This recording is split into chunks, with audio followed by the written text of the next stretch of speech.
Hello friends, आप सभी का एक बार फिर से स्वागत है आपके अपने चैनल भक्ति भागवत में। उम्मीद है आप सभी अच्छे से हैं। तो आइए शुरू करते हैं आज का वीडियो। आज हम जानेंगे भगवान श्री विष्णु के लोक यानी वैकुंठ लोक के बारे में। तो आइए शुरू करते हैं। जय श्री हरि। वैकुंठ का शाब्दिक अर्थ है जहां कुंठा न हो।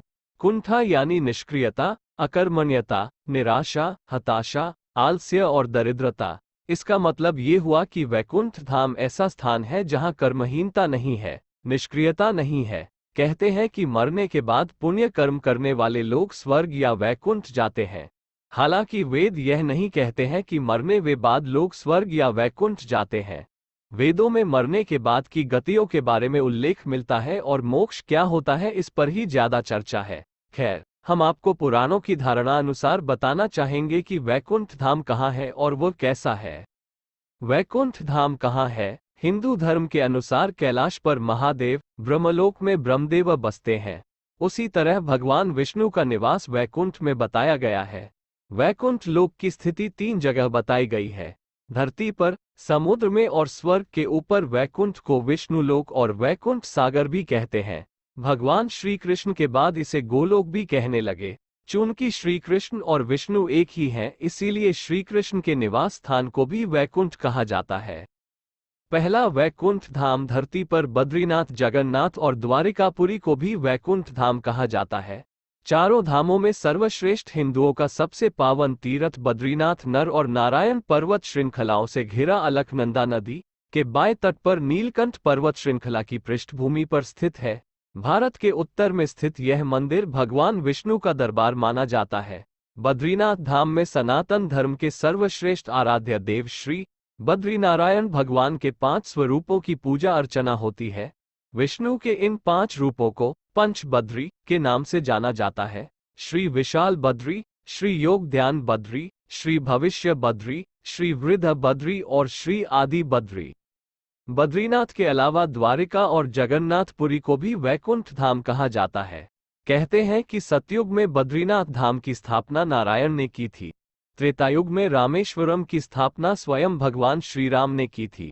द्वापर युग में द्वारिका धाम की स्थापना योगीश्वर श्री कृष्ण ने की और कलयुग में जगन्नाथ धाम को ही वैकुंठ कहा जाता है। पुराणों में धरती के वैकुंठ के नाम से अंकित जगन्नाथपुरी का मंदिर समस्त दुनिया में प्रसिद्ध है। ब्रह्म और स्कंद पुराण के अनुसार पुरी में भगवान विष्णु ने पुरुषोत्तम नीलमाधव के रूप में अवतार लिया था। दूसरा वैकुंठ धाम दूसरे वैकुंठ की स्थिति धरती के बाहर बताई गई है। इसे ब्रह्मांड से बाहर और तीनों लोकों से ऊपर बताया गया है। ये धाम दिखाई देने वाली प्रकृति से 3 गुना बड़ा है। इसकी देखरेख के लिए भगवान के 96 करोड़ पार्षद तैनात हैं। हमारी प्रकृति से मुक्त होने वाली हर जीवात्मा इसी परमधाम में शंख, चक्र, गदा और पद्म के साथ प्रविष्ट होती है। वहां से वह जीवात्मा फिर कभी भी वापस नहीं होती। यहाँ श्री विष्णु अपनी 4 पटरानियों श्रीदेवी, भूदेवी, नीला और महालक्ष्मी के साथ निवास करते हैं। इसी वैकुंठ के बारे में कहा जाता है कि मरने के बाद विष्णु भक्त पुण्यात्मा यहाँ पहुंच जाती है। पुराणों के अनुसार इस वैकुंठ की स्थिति हमारे ब्रह्मांड के परे है। जीवात्मा जब उस वैकुंठ की यात्रा करती है तो उसको विदा देने के लिए मार्ग में समय के देवता, प्रहर के देवता, दिवस के देवता, रात्रि के देवता, दिन के देवता, ग्रहों के देवता, नक्षत्रों के देवता, माह के देवता, मौसम के देवता, पक्ष के देवता, उत्तरायण के देवता, दक्षिणायन के देवता, सभी तलों अतल, सुतर, पाताल आदि के देवता, सभी 33 कोटि के देवता पहले उसे पुनः किसी योनि में धकेलने का प्रयास करते हैं या वैकुंठ जाने देने से रोकते हैं। लेकिन जो जीवात्मा प्रभु श्री विष्णु की शरणागति होता है उसको ये सभी एकपाद विभूति के अंतिम सीमा तक जाते हैं और त्रिपाद विभूति के बाहर प्रवाहित होने वाली विरजा नदी के तट पर छोड़ देते हैं। इसी एकपाद विभूति में हमारा संपूर्ण ब्रह्मांड और सारे लोक अवस्थित हैं। इस एकपाद विभूति की सीमा के बाद शुरू होता है वैकुंठ धाम। पौराणिक मान्यता है कि इसी वैकुंठ धाम और एकपाद विभूति के मध्य विरजा नामक एक नदी बहती है। इस नदी से ही त्रिपाद विभूति शुरू होती है जो वैकुंठ लोक है। मुक्त होने वाली जीवात्मा को जब सभी देवता विरजा नदी तक छोड़कर जाते हैं तब वह जीवात्मा नदी में डुबकी लगाकर उस पार चली जाती है।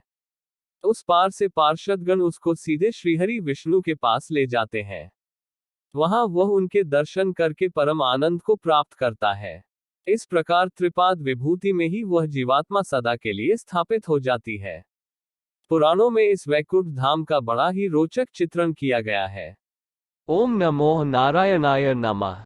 ओम नमो भगवते वासुदेवाय नमः। जय श्री हरि। तो उम्मीद है फ्रेंड्स आप सभी को यह वीडियो अच्छी लगी होगी। ऐसी और नई वीडियोस के लिए चैनल को लाइक और सब्सक्राइब करें। जय हिंद, जय भारत, जय सनातन, जय श्री हरि।